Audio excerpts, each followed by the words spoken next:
De rugby pro. Voilà. Donc là, c'est l'exemple de Massy. La première chose, comme toujours pour nous, c'est l'état d'esprit. On essaye toujours de beaucoup travailler sur cette idée que la chose la plus importante d'un sport co, et sûrement des autres, c'est d'abord l'état d'esprit qu'on est capable de générer. Et cette citation, comme on est en Provence et qu'on n'est pas très loin de Manosque, de Jean Giono, elle correspond exactement à ce qu'on essaye de mettre en place et de développer de ce point de vue-là. Ensuite, n'hésitez pas si vous avez questions, échanges ou quoi que ce soit, parce qu'à chaque fois, nous, ça nous permet d'évoluer et de grandir. Donc l'idée, c'est vraiment le partage et d'arrêter. C'est mieux pour moi de poser des questions en cours, même si ça dure un peu et que Christophe fait la gueule, que de le faire à la fin. Donc, pour parler de cet aspect-là, vous avez tous été au contact d'un homme dangereux qui a plutôt tendance à vous convaincre avec facilité. Et ensuite, une fois qu'il l'a fait, vous vous retrouvez embringué dans un truc, comme on l'a dit tout à l'heure, qui est chronophage. Parce qu'il faut bien se dire que c'est super bien, le numérique, c'est très intéressant dans le truc, mais ça nous bouffe un temps qui est inimaginable. Mais ça a on va le voir, un avantage et une dimension sur l'échange qui est supérieure à ce qu'on a pu connaître. Donc avec Christophe, on a bossé sur cette idée d'utilisation de la plateforme pour les clubs pro.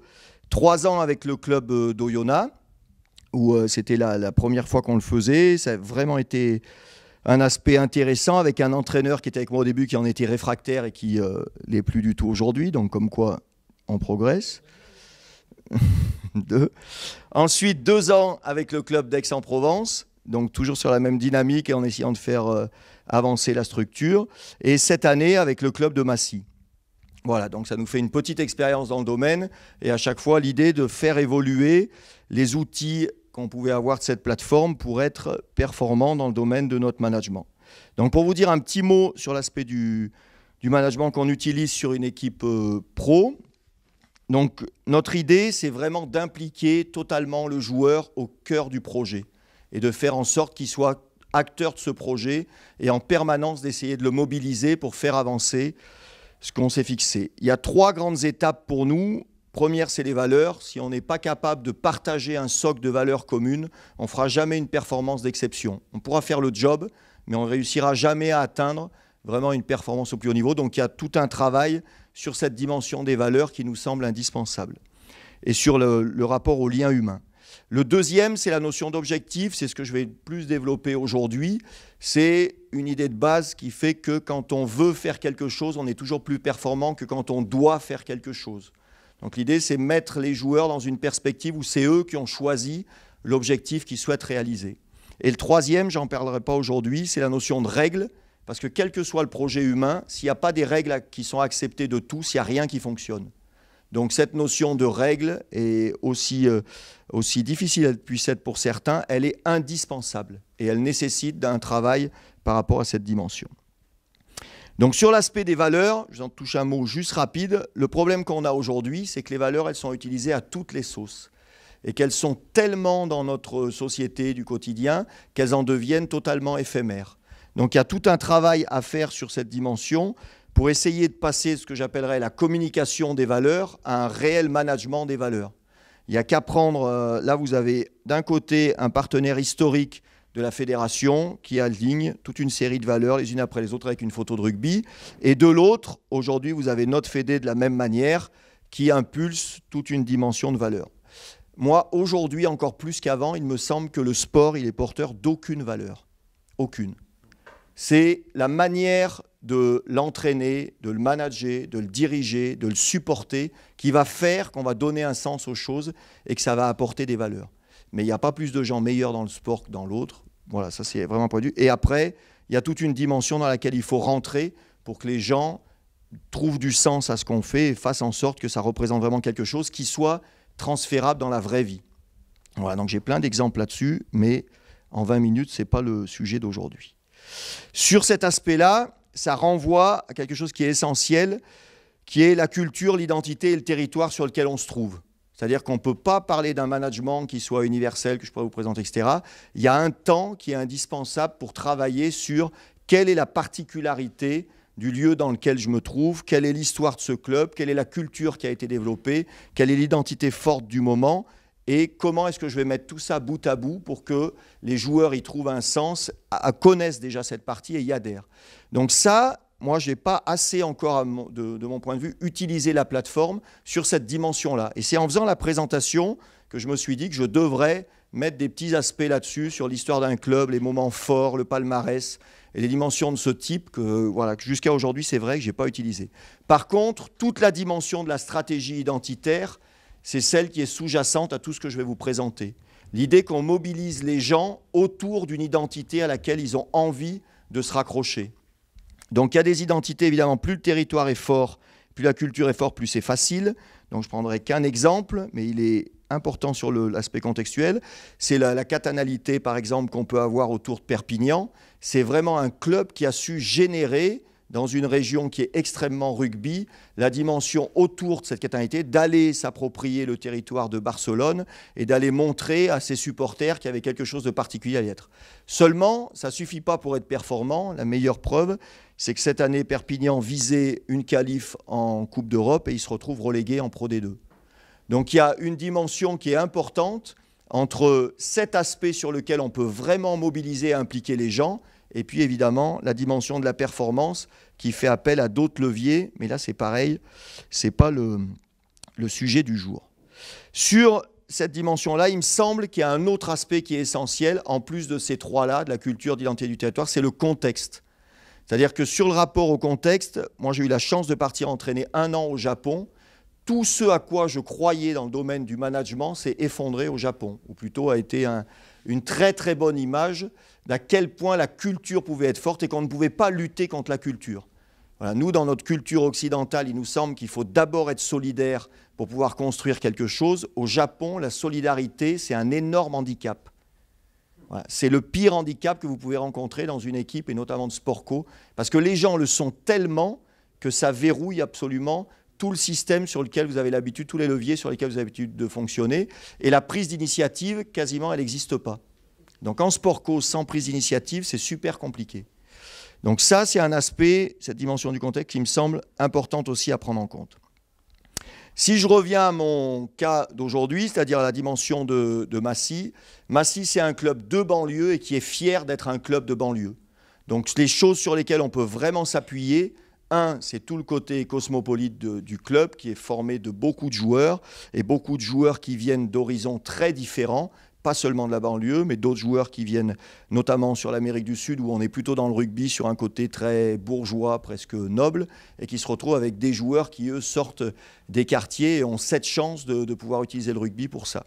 Donc là, tout le travail qui a été à faire sur ce groupe, c'est la notion de complémentarité et d'intégration, qui était vraiment l'axe prioritaire et de fonctionnement, qui est l'ADN de ce club, sur la base de la formation, et c'est le 3e club en nombre de licenciés, et sur la base des résultats jeunes, et d'arriver à mobiliser les gens autour de valeurs qui sont clairement identifiées par rapport à cette dynamique-là.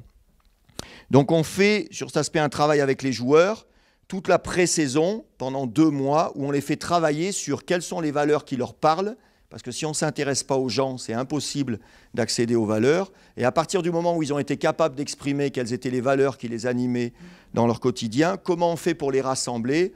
Donc ensuite, on les fait voter. Et nous, les 3 valeurs qui sont sorties cette année, c'était ces 3-là. Donc la première, c'était l'ambition. Et l'idée, ce n'est pas de parler, d'avoir des mots, mais c'est de donner du sens aux mots, donc de donner des actes concrets. Pour ce groupe, l'ambition, c'était être champion de France. Donc vous allez me dire, on n'y est pas arrivé. Non, on a loupé la dernière marche et le dernier match. Et quand les gens pensaient que ce match, c'était une cerise sur le gâteau, pour nous, c'était un match extrêmement important. Donc ça, c'est un aspect qui est fort et sur lequel il est important de travailler pour l'année d'après. Le deuxième, c'était la loyauté, avec la notion de dévouement total sur le groupe. Donc quand on a recherché, qu'est-ce que c'était la définition du dévouement total? C'est ce que des parents sont capables de faire pour leurs enfants. Et c'est là-dessus qu'on a échangé et travailler toute l'année sur cette dimension des valeurs. Et le troisième, c'est la solidarité avec avoir du plaisir à se battre les uns pour les autres. Ça, c'est très fort sur la notion justement de banlieue, de quartier, etc. Et on a bossé pour passer d'un aspect communication à un aspect très concret de management. Après chaque match, Le premier bilan, il n'est pas sur la dimension technique, il est est-ce qu'on a été à la hauteur des 3 valeurs qu'on a choisies ensemble, des 3 choses pour lesquelles on s'est engagé à être des ambassadeurs toute l'année, sur et en dehors du terrain, et qui représentent notre chair. Donc ça, c'est vraiment quelque chose qui est important. Et dans notre vestiaire, sous le porte-manteau de chaque joueur, il y a ces valeurs qui sont traduites dans leur langue maternelle. Donc à chaque entraînement, à chaque match, ils sont en permanence en rapport avec cet aspect-là. Et le rapport au management, il est tout le temps lié à ces 3 dimensions. Sur l'aspect qui nous intéresse le plus, donc l'utilisation du numérique par rapport à ce type de management, la dimension des objectifs communs, c'est celle sur laquelle je l'utilise le plus. Donc l'objectif pour nous, sur un sport co, et celui qui est entre guillemets compliqué, c'est la répétition de la compétition. Ce qui est épuisant pour un entraîneur assurément, et pour les joueurs sur l'année, c'est à chaque fois d'être capable de se remettre en cause d'une semaine à l'autre. On a à peine fini un match qu'il faut déjà se remettre dans le suivant et être capable à chaque fois d'avancer. L'énorme problème aujourd'hui du rugby, c'est que c'est un sport de combat qui est beaucoup plus proche de la boxe que du football. Et jamais on demanderait à un boxeur de combattre toutes les semaines. Sauf que nous, sur ce qu'on appelle les petits numéros, c'est exactement ce qu'on leur demande. Donc il y a toute une dimension mentale qui devient aussi, si ce n'est plus importante que tout ce qu'on peut rajouter à l'aspect. Donc cet aspect-là, d'être capable de mentalement se mettre sur gagner chaque match, c'est vraiment un élément clé du domaine sur lequel il faut arriver à mobiliser les joueurs. Donc pour ça, il me semble qu'aujourd'hui, comme je vous le disais tout à l'heure, il faut investir totalement les joueurs dans l'objectif qu'on se fixe au début de la saison. L'entraîneur, pour moi aujourd'hui, sa compétence, c'est de savoir la fourchette, d'estimer la fourchette de réussite de son groupe. Mon groupe, il est capable de finir entre telle et telle place. Si on est trop bas par rapport à cet objectif-là, on est dans la médiocrité, et là on va choper une spirale où les gars n'ont pas besoin de donner le meilleur pour y arriver, et on ne fera rien de ce groupe. À l'inverse, si on a un objectif qui est trop difficile, ce qui arrive souvent, si on prend un parallèle sur les commerciaux dans certaines entreprises, les gars ils sont démotivés dès le départ parce qu'ils savent qu'ils ne pourront pas l'atteindre. Donc on passe beaucoup de temps avec les joueurs sur définir notre objectif. Parce que par contre, une fois qu'on l'a choisi, c'est-à-dire le week-end qui précède la reprise de la compétition, à la fin de notre période de prépa, on ne remet pas plus en cause de l'année cet objectif. On ne fait pas d'ajustement sur l'objectif. On a beaucoup travaillé avant, on estime qu'on est capable ensemble d'atteindre quelque chose, qu'on l'a choisi ensemble, et après on donne tout ce qu'on a de meilleur pour l'atteindre. Donc c'est sur cette dimension-là que la plateforme elle est intéressante, parce que sur la plateforme, toutes les semaines, on va leur filer des indicateurs. Donc sur les indicateurs qui sont intéressants sur le rugby pro, le premier, c'est décrypter les effectifs des équipes qu'on rencontre. Donc de voir telle équipe, elle a recruté un tel, elle a perdu un tel, comment est-ce qu'on l'estime, elle est dans une bonne dynamique, une mauvaise, etc. Et les joueurs, c'est tout bête, mais ils adorent faire ça. Le deuxième, c'est la dimension toute simple et financière. Où est-ce qu'on se situe en termes de budget ? Moi, je considère qu'en tant qu'entraîneur, je ne dois pas finir sportivement en dessous de mon rang budgétaire. Voilà. Et le troisième, c'est les résultats de la saison d'avant. Est-ce que les équipes, elles sont dans une dynamique favorable et positive, ou est-ce qu'au contraire, elles sont dans une succession d'échecs où elles ont du mal à sortir ? Les joueurs, ils identifient tout ça et ça devient leur sujet de discussion entre eux, en faisant un système sur la plateforme où toutes les semaines, ils ont des nouvelles informations qui tombent. Une sélection d'articles, le rapport de la Ligue sur les budgets, l'aspect du Midi Olympique qui fait ce qu'on appelle une saga des clubs où ils donnent beaucoup d'informations sur les uns les autres. Et on alimente cette réflexion et cette discussion. Ce qui fait que le week-end qu'on appelle le week-end de cohésion, où avec Aix-en-Provence, on venait toujours ici le faire, on définit ensemble l'objectif, on a en tête la fourchette dans laquelle on est, et les joueurs, ils échangent entre eux, ils votent, et on se dit, voilà, on est capable de finir entre temps et temps cette année, et on va tout mettre en œuvre pour finir dans cette dimension. Donc là, la plateforme, elle est très intéressante sur l'arrivée des infos et la manière mais de le déposer sur le document. Donc si on prend l'exemple de Massy, voilà ce qu'on avait choisi, c'était ça. On s'est dit on est capable de finir entre premier et deuxième de l'ensemble des poules de fédérales, de marquer le plus vite possible tant de points parce que ça nous permettra d'être sûr de nous qualifier. Et après, il faut des objectifs qui permettent de mobiliser les gars de match en match, surtout pas un seul à la fin. Donc c'est en termes d'attaque, en termes de défense et en termes de bonus, comment on se situe. Si on fait le bilan de notre saison, on a été dans la plaque sur le classement, on l'a été sur le nombre de points. Et hormis sur la dimension défensive, on a rempli ce qu'on s'était fixé. Donc ce qui était extrêmement important. Et je pense qu'on a pour un petit moment le record du nombre d'essais marqués en fédéral. Sur cet aspect-là, là où la plateforme elle devient vraiment performante, c'est sur tout ce qui est en rapport au suivi du joueur. Que ce soit le suivi collectif ou le suivi individuel. Donc sur ce suivi collectif, on a un mode de fonctionnement par bloc. C'est-à-dire que la saison, et notamment en Pro D2, beaucoup plus qu'en fédéral où c'est compliqué, elle est tranchée par bloc de 5 ou de 4 matchs. Donc on fait tout un travail avec les joueurs sur comment est-ce qu'on va s'y prendre pour préparer ce bloc de 4 matchs. On a comme l'idée motrice de ça, c'est on échange beaucoup avant. Par contre, une fois qu'on est sur le terrain, il n'y a plus d'échange. Sur le terrain, on bosse et on bosse très dur. L'échange, on l'a fait avant. Toujours cette idée qu'on anticipe ce qu'on veut mettre en place. Par contre, pendant l'échange, il n'y a pas de hiérarchie entre entraîneurs et joueurs. Nos joueurs, ils sont répartis en 4 groupes. Chaque groupe bosse sur ce qui lui semble indispensable de travailler sur la période à venir, sur la conquête, sur notre attaque, sur notre défense, etc. Et ils passent au tableau et ils présentent, groupe après groupe, pour chaque thème, ce qui leur semble indispensable. Les entraîneurs, on a préparé la même chose de notre côté. À la fin, une fois que les 4 groupes sont passés, on passe au truc et nous, on leur présente de la même manière. Voilà comment on voit les choses. On met ça en commun. On regarde qu'est-ce qui est où on est d'accord, ça va vite, et là où on n'est pas d'accord, on discute. Pourquoi est-ce qu'on travaillerait plutôt ça? Pourquoi est-ce qu'il vous semble que ceci, ça va? Et à la fin de ça, on fait une synthèse et on dit voilà, pour les 5 matchs qui arrivent, on est capable de prendre tant de points, on doit être au classement à telle situation à la fin des 5, et sur la priorité de notre travail, sur le plan physique, c'est ça, sur le plan technique, c'est ça, sur le plan collectif, c'est ça. Ça évite toutes les discussions ou les trucs où on ne va pas tous dans la même direction. Et l'idée, c'est vraiment faire en sorte que tout le monde aille dans la même direction et qu'une fois qu'on est sur le terrain, on bosse dur. Le deuxième aspect, c'est que sur chaque match, on a 4 joueurs qui préparent les matchs. Un mec qui bosse sur comment est la mêlée de l'adversaire, un sur comment est la touche, un sur le jeu offensif, un sur le jeu défensif. On fait pareil entraîneur, on se réunit avant chaque match et on fait ce qu'on appelle le carnet de match et on bosse ensemble. Non, ça change à chaque match. Et là, l'idée justement de la plateforme, c'est que c'est notre centre de ressources pour que les gars aillent chercher les infos dessus et puissent bosser. Donc, comment on le fait? Regarde si c'est beau. Voilà, là, c'est Nils sur ces 3 aspects-là qui va montrer les trucs. L'idée qu'il y a derrière une plateforme pour un club pro, donc à l'inverse de beaucoup de fonctionnements qu'on a vus depuis le début, où on essaye de travailler à distance avec des gens qui sont loin, à l'inverse, dans un club, on a les joueurs à disposition en permanence. Donc, ce n'est pas ce besoin de diffuser du contenu à distance et tout ça. Mais comme disait Olivier, c'est vraiment d'investir les joueurs dans le projet de jeu, dans le projet de club, dans le projet de vie qu'ils mettent en place en commun en début de saison.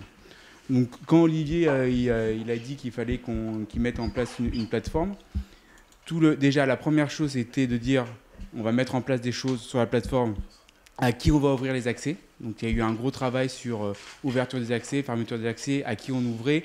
Les zones de dépôt, systématiser un peu les zones de dépôt et automatiser pour éviter qu'Olivier, à chaque fois, il a déposé le même document dans 40 trucs, ou alors s'il a un document à déposer à un joueur, que ça n'aille pas dans les 40 zones de dépôt de joueurs. C'est bien ça. Et là, tu y es bien arrivé. Mais en plus, là, depuis 2 jours, tu verras, hein, je ne me rappelle plus trop. Je sais que j'ai beaucoup galéré au début. Non. Bah, en fait, on a créé des groupes bien distincts. Et après, en fonction des modules, on a mis. Il y a des modules où alors par exemple sur le module. Ouais. Donc vous avez fait un paquet de modules. Ouais. Alors en fait, le souci, c'est que tu as un paquet de modules. Chaque match est un module. Quasiment chaque match a un module. Tu as un module bilan étape, il y a un module fiche d'entretien individuel, tu as pas mal de modules. Après les discussions qu'on a eues depuis quelques jours, je me dis qu'à la limite, le plus simple, c'est de faire un site web pour chaque joueur.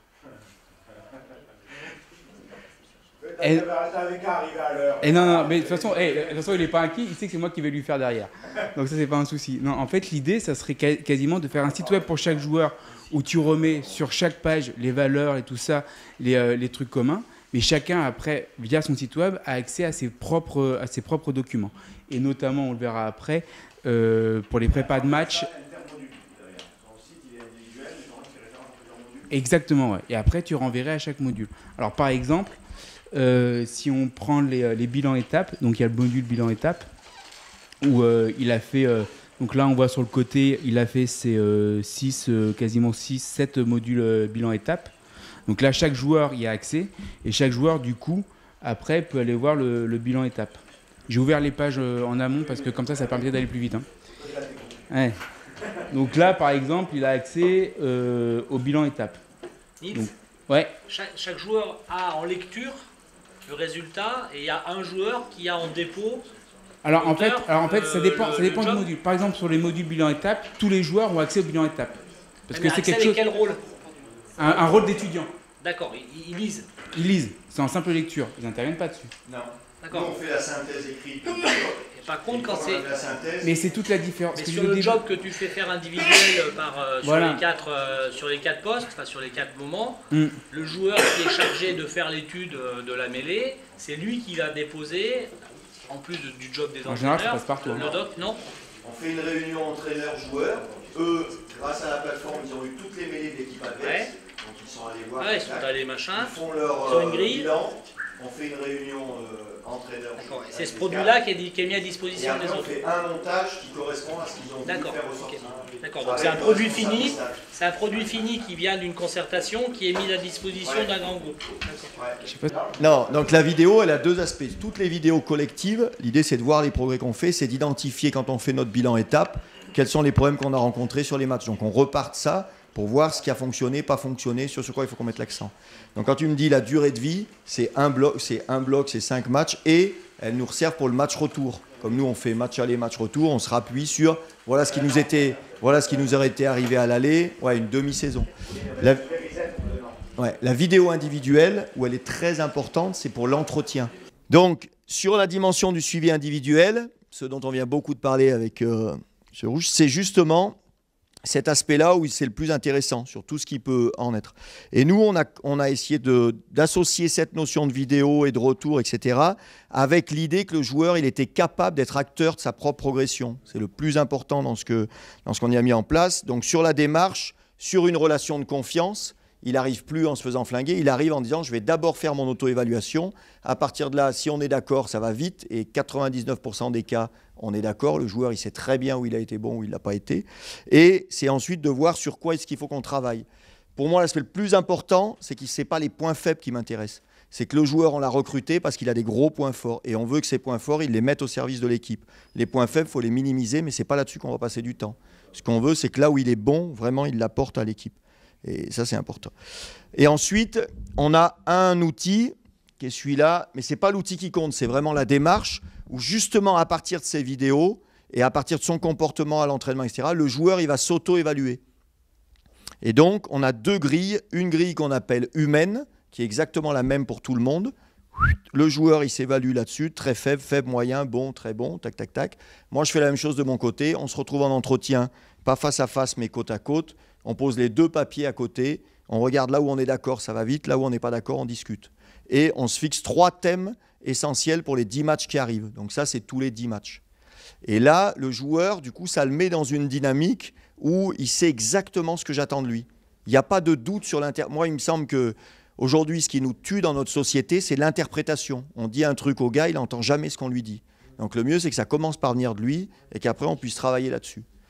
Donc on bosse beaucoup sur ça. Et la deuxième grille, celle-là par contre, elle est perso à chaque joueur. Et lors du premier entretien, on construit ensemble la grille. Les fondamentaux du poste, le jeu qu'on veut pratiquer, qu'est-ce qu'il est censé apporter à l'équipe par rapport à ses qualités. Donc la deuxième partie, c'était ça. C'est les vidéos individuelles et les entretiens individuels. Après, chaque joueur a sa grille, le retour qu'on a fait sur la plateforme, où il a, pour la période à venir, ce qui est attendu de lui, c'est tac, tac, tac, c'est là-dessus qu'il doit mettre la priorité. Voilà. Le joueur, il faut lui apprendre à observer l'action. Ah non, ça, c'est très important. Et c'est pour ça que je pense qu'il y a une vraie démarche d'apprendre à s'auto-évaluer. Et donc là, on rentre dans cette logique-là. Juste pour terminer, il est très important de ne pas confondre les valeurs et les objectifs, parce que c'est souvent, dans ce type de management, l'erreur qu'on peut faire. Les valeurs, c'est vraiment le chemin qu'on a choisi ensemble pour atteindre l'objectif. Comment on a décidé de travailler ensemble pour atteindre cet objectif-là. Notre objectif, ce n'était pas d'être champion de Fédéral 1. C'était vraiment le truc sur l'ambition qui semblait marquer le plus possible ce que serait l'ambition maximum et le fait qu'on atteigne le maximum. Notre objectif, c'était monter en Pro D2. Donc il y a toujours ce rapport entre valeur et objectif sur lequel il faut faire bien attention et bien montrer que voilà, ce qu'on recherche, c'est quand j'étais à Oyo, le truc qui ressortait le plus des joueurs, c'était qu'on voulait être invaincu à domicile. On a le record du nombre de matchs, on a fait 3 saisons, on a perdu 2 matchs, un au début et un à la fin. Mais à un moment, c'est devenu un handicap pour nous. C'est-à-dire qu'on voulait tellement être sûr de rester invincible à domicile qu'on ne jouait plus qu'un match sur 2. Quand on partait à l'extérieur, presque on était déjà dans celui qu'on allait recevoir la semaine d'après. Et il a fallu que la 3e année, la 2e, on travaille très fort sur l'ambition pour dire mais si on est capable de tout gagner chez nous, on va quand même être capable d'aller en gagner dehors. Donc là, ça a été une transformation et là, je pense qu'on avait confondu objectif et valeur. Voilà. Donc, pour finir, comme on avait commencé par une jolie citation, on finit par une de Sénat, voilà, qui est toujours jolie et qui permet de replacer les choses. Et c'est tout bon, mon jardin japonais. J'en ai fier. Merci. C'est une question. Alors, merci les gars.